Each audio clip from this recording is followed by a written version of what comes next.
So since 2004, you have a new 40-year cycle, and those 40-year cycles are divided into four 10-year periods.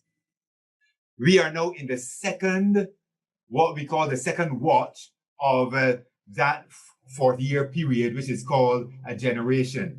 One generation is 40 years from 2004.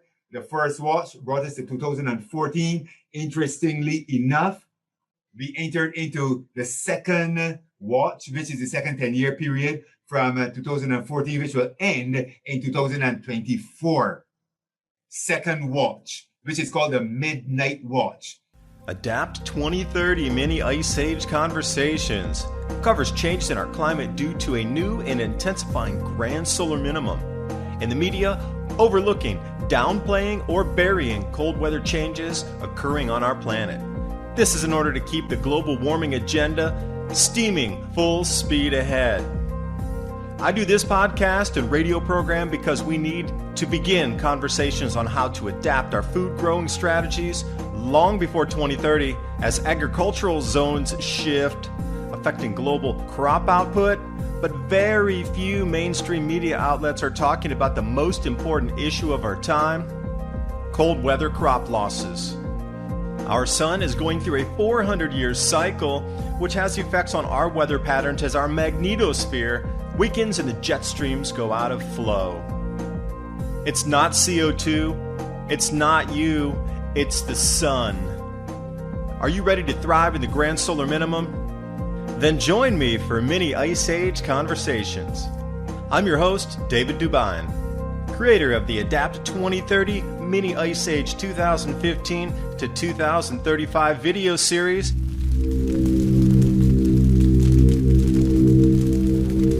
Good afternoon, everyone. Thanks for joining. Today I have Demetrius Leach, Spencer Heston, and Christopher Leach.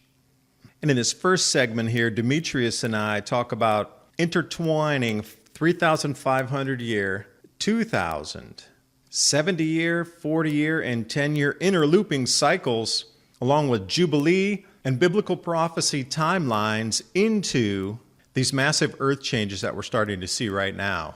And it's really interesting how all what was foretold thousands of years ago across cultures and religions pointing to this exact same time right now. We're pinpoint focused on 2024. So here we go. Demetrius, hey, good evening. Hey, good evening, David. How are you doing? Yeah, doing well. Really trying to look for the positive side of things in these changes. So we sit at the precipice of prophecy meeting our real world lives right now. It's quite the interesting time for all of us to be witness to not only the ancient cultures talking about this time in history right here, this year 2000, if you will, within a couple years on a 3,600 or 2,000 year cycle. And we have all the biblical prophecies and everything's matching right up to right this time. And it's every time we move another day, like with the United States, moving toward more of a communist system here, it does seem that there's another check the box of this is exactly what it was prophesied to be. I am curious with the food shortages inbound, with the unstable growing areas on the planet, all these countries right now trying to get as much food as they can because they can't grow it in their countries. Governments around the world changing, systems coming in that are oppressive. We're starting to see everything play out literally verse for verse, word for word. It's incredible times we're in. Definitely. So where do you see us moving to in terms of what do you see in the prophecies moving forward for like the next 1, 2, 3, 4 years? So how far are we down this timeline into the ultimate end?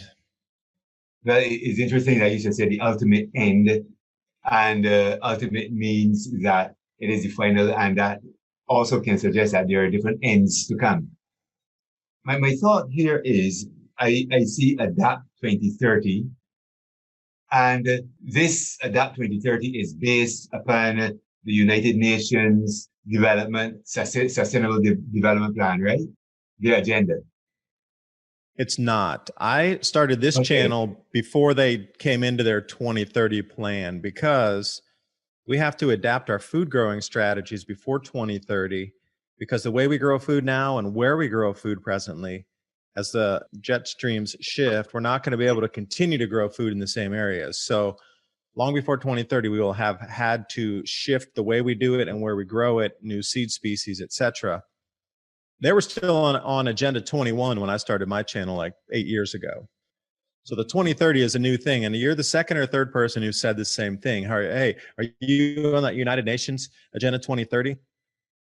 Absolutely not. The United Nations 2030 agenda began in 2015, and they put down 15 years for the purpose of bringing the world into sustainable development, where they want to eradicate poverty.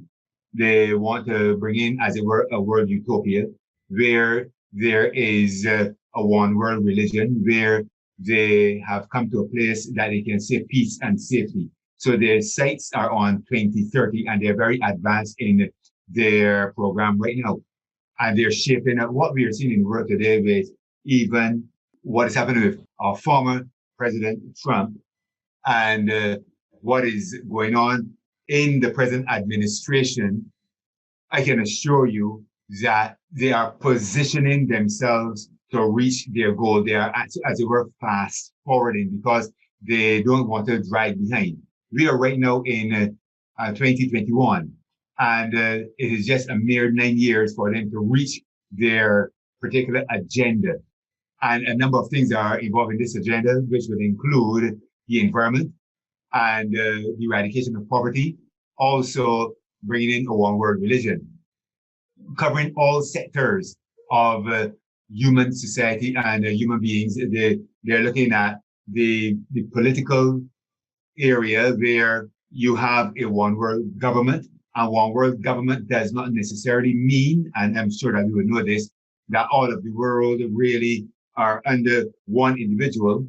One world government can also mean that they are running by the very same policies. They are running by the very same systems and structures. As a matter of fact, you would realize that now in the COVID period, you have virtually a one world system going to manage the entire globe. Every single country is functioning under the same protocols. That is a one world governance. So when people are looking for a one world government from the point of view of one man in charge, it is really a one world governance where a body of people will be in charge and giving rise to religious domination once again, and that is all part of it. So in my estimation, I'm seeing that in their agenda, and it is very interesting that you should have ADAPT 2030, you are seeing things from the geological point of view, but they are seeing it from the economics and politics and bringing in their utopia. These are the governments of the world. These are the leaders of the world, and they have the 2030 agenda. And I can say that it was in AD 31. And I want you to catch this point. In AD 31, Christ was crucified. And this is a historical fact. And he was raised from the dead, and he went to heaven, and he's there interceding on behalf of humanity. This is all also in the Bible. Now, the thing is, AD 31, 2,000 years after AD 31 brings us to 2031. But the interesting thing is that in the Bible, it also speaks about jubilees, which is every 50 years. Therefore, if you have 2,000 years from AD 31 to 2031, that is exactly 40 jubilees, 40 50-year periods. And 40 is extremely important within God's economy. 40 is the number of a generation. But 40 it also has to do with judgment. So judgments are about to come. Judgments are about to come upon this world. But 40 jubilees, 40 50-year periods is telling us that Christ himself is about to do something to bring restoration, rehabilitation to his universe. A thought to note also is that in prior to the first coming of Christ and him coming to the temple, to even to his death, you had the children of Israel, the Israelites coming out of Egypt. And it was exactly 1,500 years from that first Paschal lamb that was slain in Egypt, which was 1,500 years. And guess what? That is exactly 30 Jubilees. So 30 Jubilees from Egypt to Christ, 40 Jubilees from Christ Check 1, 2, to 3. 2031. So you now have three sets of numbers now. You have the 30 Jubilees, the 40 Jubilees, and 70 Jubilees in all. That is very interesting. And note that that number 70 is very important because the children of Israel spent 70 years in Babylon. And they also were given a prophecy of 70 weeks, which really would be 490 years for the coming of Christ and for the close of their probation. So these numbers are really adding up. And now that you're coming with this 2030, which you got out of your own investigations, it is interesting that these things are really lining up. So what we're seeing in prophecy, biblical prophecy right now, is actually lining up to your 2030. I call it is the crossing of agendas. The world has an agenda, 2030, and God has an agenda, 2031. And this is telling me that things are going to coalesce. Things are really going to cross at a particular point. God is about to bring down the curtains on a great controversy and deliver his people. That is what we believe. Let me throw an idea there. I have heard the exact same thing you have, but this is so interesting when you said that. Your AD 31 for the crucifixion, we were taught up here AD 33. So a 2-year difference, but the crucifixion in the 30s. We were taught AD 33, and you have it AD 31. That's interesting. And the Jubilee that we're taught about here is 7-year cycles, so 49 years versus your 50-year. So it's very similar, and the numerology is very similar. Same information we're looking at is 1 year or a couple of years difference. I find that so fascinating. Why do you think the numbers that we're both looking at are, we have the same context of the events and the cycles, but I'm wondering why the numbers are different? No, we are looking at the very same scripture, and the 49 years would be 7-year cycles, but then he says the 50th year will be the Jubilee. So the 50th year will not be the 49th year. You have 7-year cycles, and then the 50th year would be then the Jubilee. And then you go into another 7-year cycles, 49 years, and then the 50th year will be the Jubilee. So the Jubilee was always every 50th year was the Jubilee, but you first have to complete 7-year cycles. So that would be a reset of the debt and a starting of a new then after this 50th year. Correct. So what happens when we come to the 70th Jubilee then, with this again, the mystical number 7 here, come to 70 at the Jubilee. I mean, what kind of reset could there possibly be at this ultimate of the greatest of cycles of the Jubilee? I'm curious. The coming of Jesus Christ, the final Jubilee of this year, which will now take us, because Jubilee has a particular purpose. The purpose of the Jubilee is to set the captives free, to bring to complete restoration, to not only for the land, but also for individuals who have been sold into slavery. And all humanity has been sold into slavery because of Adam's sin. However, Jesus said he came to set the captives free. And the final Jubilee will be the ultimate freeing of the human race from all sin, from the condemnation, and from the dominion, and also from the presence of sin, the final Jubilee. So we're looking for that. That's something to look forward to, because you mentioned it before, in this new agenda to 2030, they want to eliminate poverty.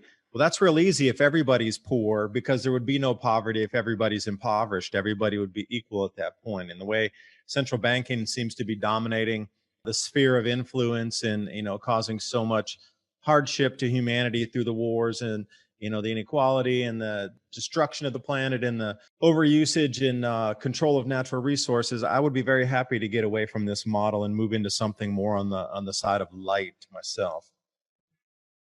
It all depends on how you interpret, or how persons interpret poverty versus wealth. And we have the standard dollar as a standard for determining whether or not you're wealthy. And the reality is your wealth is not determined by the American dollar. Your wealth is not determined by the amount of riches that you get amassed here on this earth. Your wealth is determined upon your understanding, or how wealthy you are is really not how many things you have, but how you really gauge yourself within the context of your environment. Therefore, you don't have to have a lot of money to be wealthy. It is when you know that you're wealthy that you attract your wealth to you. And the things on the outside, they are not the things that will determine who you are. So it is not a matter of gaining things. Life is not about the amount of money that you make. Life, it has to do with the collection of experiences, so that when you look down memories hall, you can remember good memories. That is what life is all about. And those people who don't depend upon the dollar to have a sense of wealth, they would recognize that they are not impoverished. Once you can have those basic necessities, once you can eat, once you can have some place to sleep, once you can have something to wear, and be protected from the environment, whatever it is that gives you fulfillment. And money does not give you fulfillment. You can have a lot of money and yet you hang yourself. So God himself desires, our creator desires, that we understand that our wealth and our fulfillment is not based upon the acquisition of things on this earth. As a matter of fact, there's a guy by the name of Anthony Robbins. He says, success without fulfillment is total failure. I really believe in that. You need to be fulfilled based upon what you're doing and not what you have accrued in this life. And that is where our Creator wants to bring us right now, where we can be content on a daily basis. Jesus himself said that sufficient unto the day is the evil thereof. If we are contented with what we receive on a daily basis, our food, our clothing, our shelter, says, do not seek for those things of tomorrow. The worries of tomorrow, don't bring them into the day. The worries of yesterday, leave them where they are. Live in your present and experience your fulfillment in your present. That is how you can experience wealth. Each moment. Yeah, I would agree, because look at how up here in the U.S. that people going back to grow their own food and have their own chickens and get back into the countryside is now considered the way that you can live your life to the fullest, knowing where your food comes from, putting your feet back into the earth and feeling it, touching back to nature, becoming more one with the creator and divinity and creation itself. This is where the new movement is, where, you know, either it's self-directed or it's directed in a way for society, but that push is that direction there. And, you know, this whole thing about fear that they're trying to push across the planet, of everything, to be afraid of the virus, to be afraid of the collapsing economy, be afraid of the movement into communism in the United States, be afraid of your neighbor, be afraid of this person over here. They don't believe the same thing you do. Once you come past the fear and you realize that, like you said, it's in the moment. They always try to get you to think about the future. That's where the fear is, in the future. And I think if we can just stay in the moment, that fear would disappear, because if the threat's not with you right this second or around you, that fear is a monster. Like in a dark room, you're afraid of the dark, but when you turn on the light, then suddenly there's nothing to see. It's not scary any longer.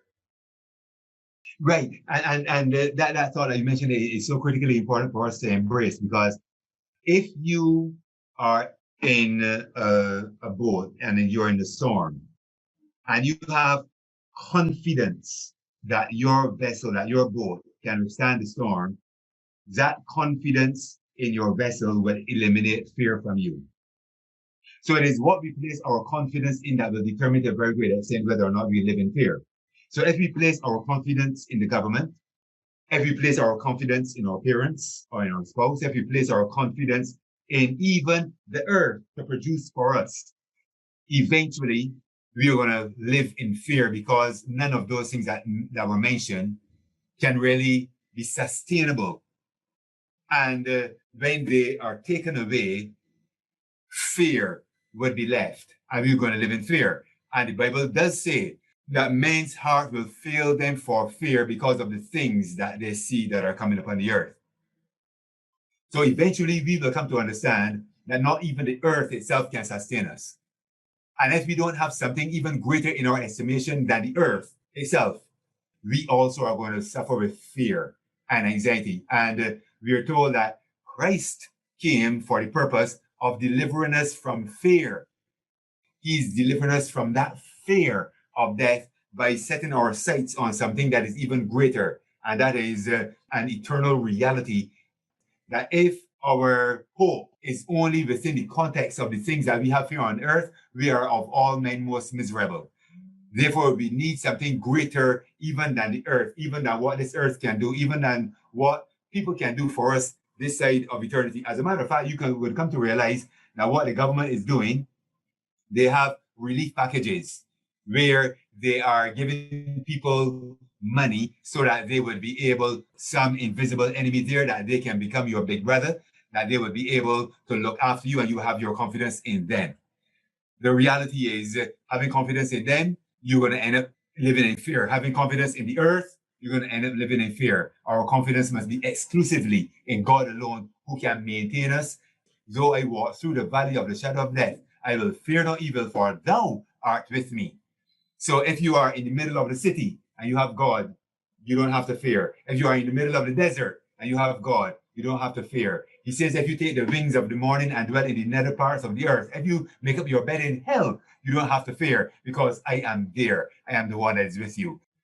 It is only when God is with you that you can exist within a fear-free environment, regardless to the tumult that is going on around you. Well, Christ was walking on the water. The disciples were all fearful. Christ was not. Christ was walking upon that which they were fearful of. They themselves, Peter himself asked, Lord, can I come out and walk too? And Christ said, yes.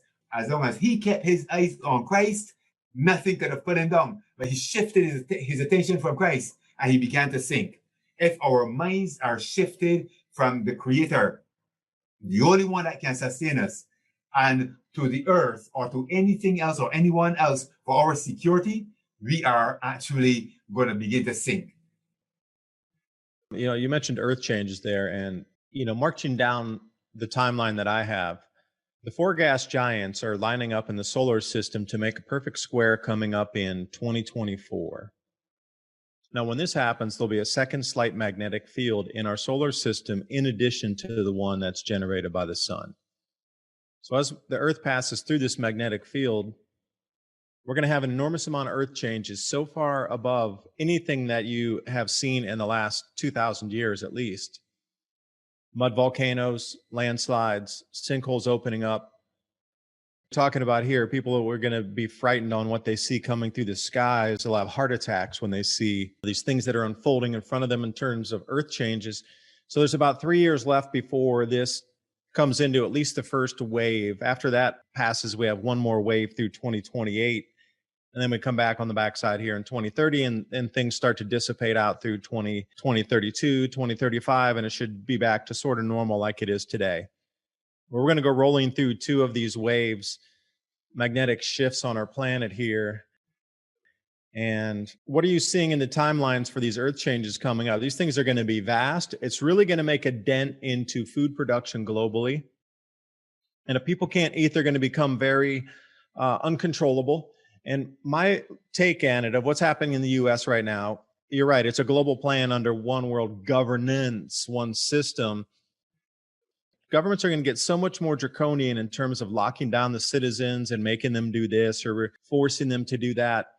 I think, is my own opinion here, that the closer we get to these earth changes that are so vast that we can't grow enough food to feed the planet, in response, the governments are going to be even more hard-handed with the citizens to control them, because starving people are uncontrollable.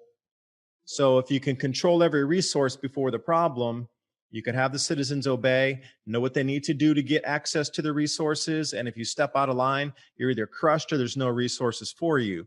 So I believe they're doing that right now. And this is the first year of validation that we are in for some massive changes. So, Demetrius, I was wondering what you might think in the timeline moving forward with these earth changes. How do you see this moving forward with the prophecies as well? Yeah, as a matter of fact, you have mentioned some dates that are very, very critical. And even your prognosis on the very near future is very, very interesting. Jesus himself said that there will be famines and earthquakes and pestilences in many places. And we know that these things were happening throughout the centuries, but the frequency and the intensity will be of such that they will be very, very noticeable. And you mentioned 2024, which is so significant to the particular timeline in which we are looking at. Note that the number 40 is extremely significant, and it is our understanding that after the 2300-day prophecy, which began in 457 BC, it ended in October the 22nd, 1844. The ministration of Christ changed, where he is now performing the work of preparing a people, perfecting them in righteousness, and this is called the cleansing of the sanctuary. So a people have been receiving great revelations of light regarding not only what Christ is doing in the most holy place of the heavenly sanctuary, but also what is happening upon the face of the earth, and America being central in prophecy itself. From 1844, you have, according to the prophecies of Joel, chapter 1, you have 4 cycles, 4 40-year cycles. And 160 years, those 4 40-year periods, which is one historical cycle, ended really in 2004. Since 2004, we are now in a new cycle, and Joel says in Joel 2:25 that this is now a period of restoration.